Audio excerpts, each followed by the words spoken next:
They say money talks. So when you have empty pockets, the world expects you to stay silent.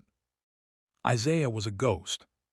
He walked the hallways of St. Jude's High School with his head down, shoulders hunched, wearing a uniform that was 2 sizes too big and washed so many times the color was fading to gray. To the teachers, he was just a statistic, the poor kid, the one who couldn't pay for textbooks, the one who ate the free lunch alone. To the students, he was invisible. But what nobody knew was that Isaiah held a secret that could set the asphalt on fire. They saw his poverty, but they didn't see his power, until the day he borrowed a vest and showed them that you can't buy speed. It was inter-house sports season, the biggest week of the year. The entire school was buzzing. Red house, blue house, green house, yellow house. It wasn't just about running, it was about status. Rich parents filled the stands. Scouts from universities came to watch. And then there was the fee. $50. The registration fee for the jersey, the spikes, and the entry.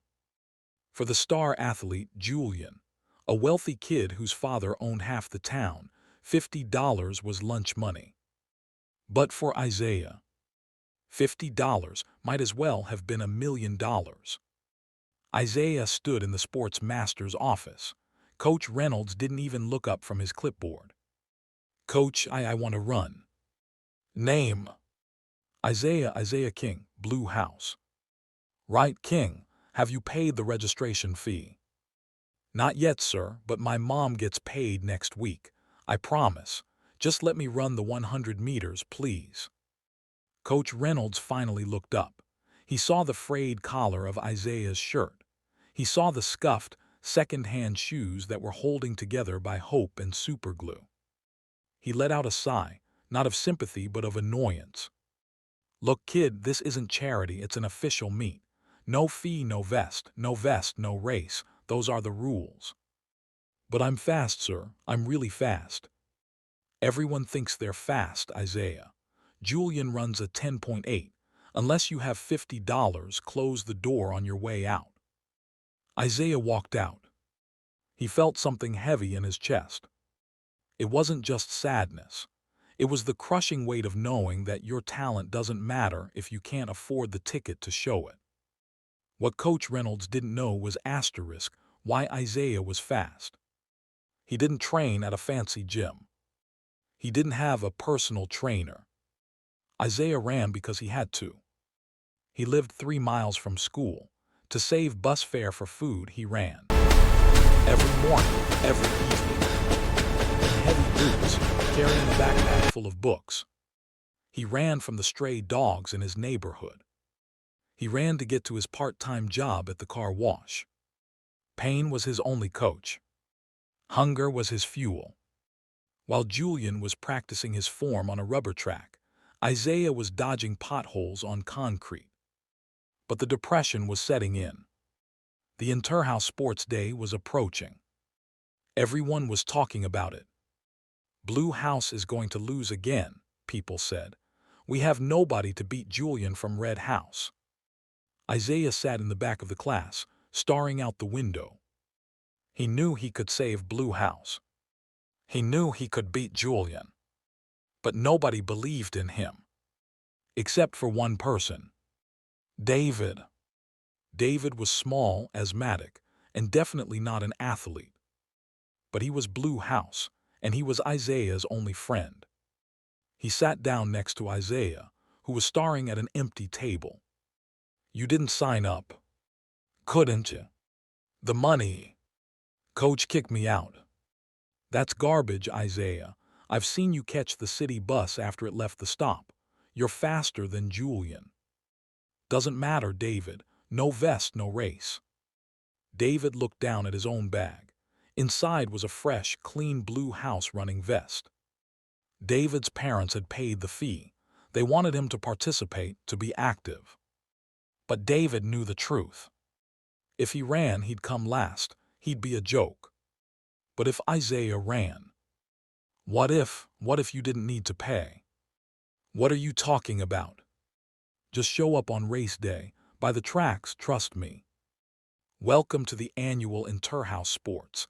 The main event is coming up, the senior boys 100-meter dash. The stadium was packed. The sun was blazing hot. On the track, the runners were warming up. There was Julian in his pristine red house kit, doing high knees, looking at the crowd, blowing kisses. He looked like a gladiator.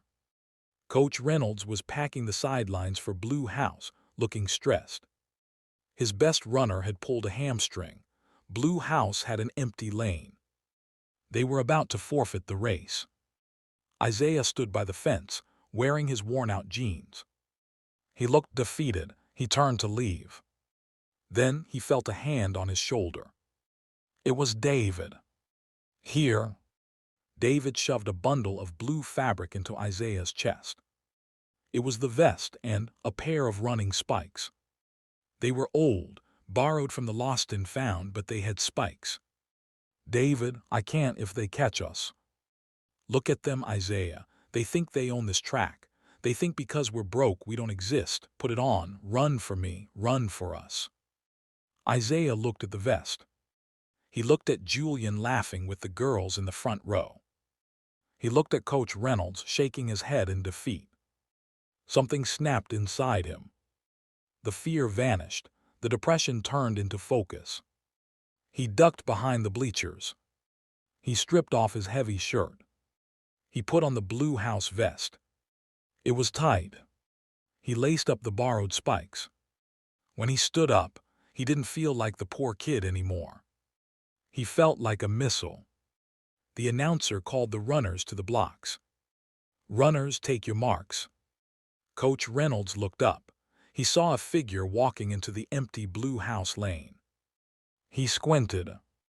Who is that? Is that the King kid? Before he could shout stop, Isaiah was down.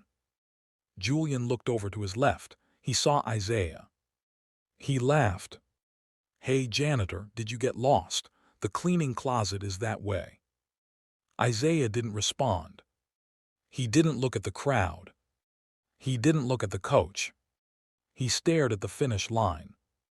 The finish line wasn't just a white stripe on the ground. It was a door out of poverty, a door out of silence. Set. The stadium goes silent.